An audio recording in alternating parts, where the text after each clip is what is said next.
Hello friends, welcome back to my channel. अक्सर हम अपने जीवन में अपने मम्मी पापा से, अपनी दादा दादी से, रिश्तेदारों से, परिवार में हमेशा ये सुनते आए हैं कि नज़र लग गई है, नज़र उतारो। हम सुनते हैं ये चीज़, और बहुत से माता पिता ये भी कहते हैं कि ये मत पहनो, नज़र लग जाएगी, यहाँ मत जाओ, नज़र लग जाएगी, ज़्यादा सुंदर मत बनो, ज़्यादा तैयार मत हो, नज़र लग जाएगी, बोलते हैं। बहुत सारे माता पिता इसका उपाय भी करते हैं, हमारे घरों में भी होता है।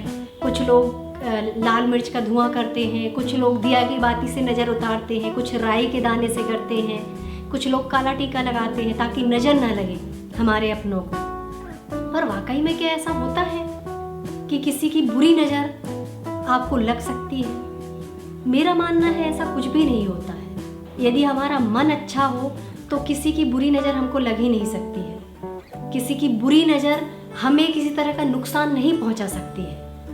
जिस तरह आपने देखा होगा कि जब आंधियाँ आती हैं, तूफान आता है, तो उन्हीं घरों में धूल भरती है जिनकी खिड़कियाँ कमज़ोर होती हैं या टूटी हुई होती हैं, या वो दीवार आंधी तूफान से गिरती है जिसकी नींव कमज़ोर होती है। तो आपके व्यक्तित्व की नींव, आपकी सोच की नींव, आपका दृष्टिकोण या नज़रिया, उसकी नींव जो होती है वो एक ही स्थान पर, एक ही परिस्थिति में, एक ही घटना के बारे में या तो सकारात्मक भी हो सकता है या फिर नकारात्मक भी हो सकता है। आपने देखा ही होगा कि यदि कुछ लोगों के बीच एक ही परिस्थिति रख दी जाए, एक ही घटना रख दी जाए, तो सबका सोचने का नज़रिया जो होता, सबका उस घटना या उस परिस्थिति को अपने जीवन में लेने का जो नज़रिया होता वो अलग अलग होता है।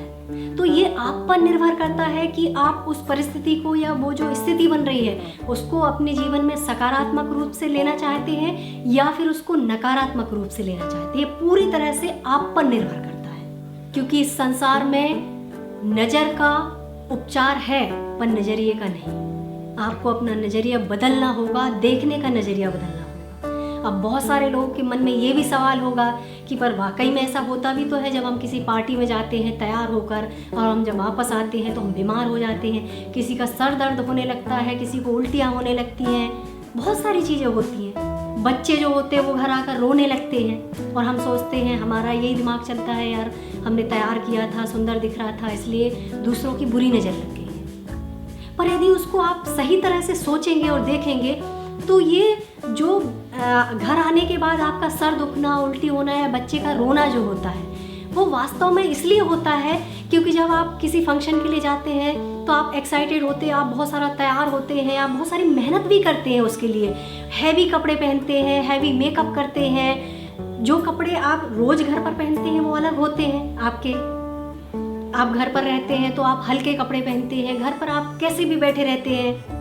पर जब आप कहीं जाते हैं तो आप हैवी कपड़े पहनते हैं, हैवी मेकअप पहनते हैं, वहाँ जाकर आप आराम से लेट नहीं जाते, आप लोगों से मिलते हैं, आप वॉक भी करते हैं, आप बहुत सारी चीज़ें करते हैं वहाँ पर, एक्टिविटी। तो हमारी जो बॉडी होती है, हमारा जो शरीर होता, एक तरह से थकान महसूस करता है, और उसकी जो प्रतिक्रिया होती है जब आप घर आते हैं तो उसकी जो प्रतिक्रिया होती है, किसी का सर दुखने लगता, वो स्ट्रेस के कारण होता है, ना कि किसी की नज़र लगने के कारण होता है। बच्चे उतनी देर तक जैसे घर में कंफर्टेबल रहते हैं वैसे वहाँ नहीं रहते, वो परेशान हो चुके होते हैं, और जब वो घर आते हैं तो वो रोना शुरू कर देते हैं, क्योंकि वो अपने मुंह से बता नहीं सकते कि उनको हो क्या रहा है। और हम भी जो बीमार होते हैं उसका ये कारण है कि आपकी बॉडी वहाँ पर किसी न किसी तरह से थकान महसूस कर रही है या स्ट्रेस हुआ है, उसके कारण आपका हेडेक हो रहा है। बहुत से लोग ऐसे होते हैं, यदि घर में है तो उनको कुछ नहीं हो रहा है, लेकिन वो 4 व्हीलर से ट्रैवल कर रहे हैं या बस से ट्रैवल कर रहे हैं, उनको उल्टियाँ होने लगती, सर दर्द होने लगता है, एसिडिटी हो जाती है।